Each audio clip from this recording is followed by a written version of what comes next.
An American president, whose new administration is beset by chaos, meets an emboldened leader of the world's other superpower. It's 1961, in Vienna, and John F. Kennedy, reeling from the Cuban Bay of Pigs fiasco, is bullied by Nikita Khrushchev with consequences. A year later, the leader of the Soviet Union surreptitiously put nuclear weapons 90 miles off American shores. A number of foreign policy experts cite this analogy in worrying about Donald Trump's meeting later this week with Chinese leader Xi Jinping, as part of his long-current Asian trip. The stakes potentially are huge, including the threat of nuclear conflict in North Korea.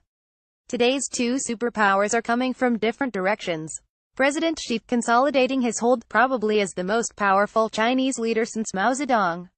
It's not just talk when he proclaims China is taking center stage in the world, replacing American influence on Asia and filling a leadership void in much of the rest of the world. China is more confident today than any time in its modern history, notes Tom Donilon, National Security Advisor to Barack Obama and an Asia expert. Despite all of America's economic and military power, it's a weakened president who arrived in Asia this weekend. Trump is more unpopular than any previous president at this juncture. Neither he nor the U.S. command respect from many countries, and he is besieged by problems at home, especially a wide-ranging criminal investigation of his campaign and possibly him. None of that disappears because he's 10,000 miles away. Trump is not going in with a strong hand, says Graham Allison, the Harvard professor and former national security official who wrote a book on the potential conflict between the two countries. He may not know that.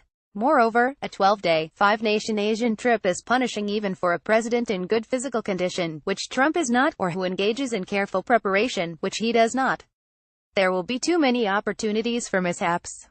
There are favorable elements. Trump seems to have a genuinely good relationship with Prime Minister Shinzo Abe of Japan. In Beijing, the Chinese will roll out the red carpet, with parades, ceremonies and rhetorical flourishes proclaiming seminal successes. They know Trump loves flattery. There are multiple substantive issues, including trade and real access to Chinese markets, not just a couple of deals likely to be announced, as well as frictions in the South China Sea, amid some indications of a less aggressive Chinese posture there. But North Korea, with its expanding nuclear threat, is the dominant question. Trump plans to pressure Beijing to strong-arm the North to relinquish nuclear weapons. The Chinese have contempt for the regime in Pyongyang. Neither Xi nor Kim Jong-un have visited each other's countries since taking power. Some Chinese officials privately refer to the North Korean as Little Fatty. But the most unacceptable outcome for Xi is a regime collapse, a unified Korea. The Chinese want to sit still for that.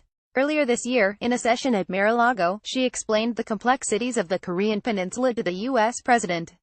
This time he might offer another history lesson, reminding Trump that in 1950 General Douglas MacArthur assured Washington that a war with China over Korea was inconceivable.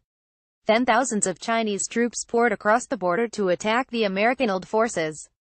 More than 2.5 years later, President Dwight Eisenhower engineered a cessation to that conflict, after more than 2.5 million casualties, including more than 36,000 Americans. The Chinese want to tamp down the tensions to avoid any conflict, to see the two sides stand down and begin negotiations. Is that an opportunity Trump shouldn't concede? The Washington Post's David Ignatius, the eminent foreign policy columnist, reports that Secretary of State Rex Tillerson and others have done a lot of preparatory work for this week. Let's hope that's sufficient, and Trump will pay heed. President Kennedy, with a sense of history and diplomatic sensitivities, recovered from that disastrous Vienna summit. In the fall of 1962, he forced the Soviets to back down and remove weapons from Cuba in the closest the world has come to a nuclear confrontation. A show of hands of how many believe Trump could do likewise. This column does not necessarily reflect the opinion of the editorial board or Bloomberg LP and its owners. To contact the author of this story, Albert R. Hunt at ahint1@bloomberg.net, or contact the editor responsible for this story, Katie Roberts at Croberts29@bloomberg.net.